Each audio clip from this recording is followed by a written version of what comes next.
శ్రీనివాసునితో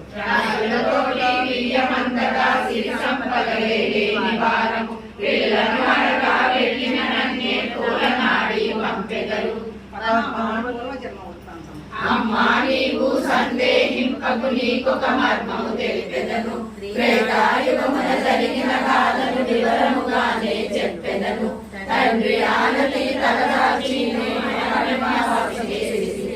క్రూరమైన రావణుడు సీతాదేవిని చెరపట్టి లంకకు సీతను తీసుకువెళ్ళగా అగ్నిదేవుడే అడ్డుపడెను నిజముకు సీత నా కడ కలదు మాయ సీత నీకు వలదు తన కడ ఉన్న వేదవతినే రావణుడు వెంట పంపెనుగా నిజముకు సీత అగ్నిదేవుడు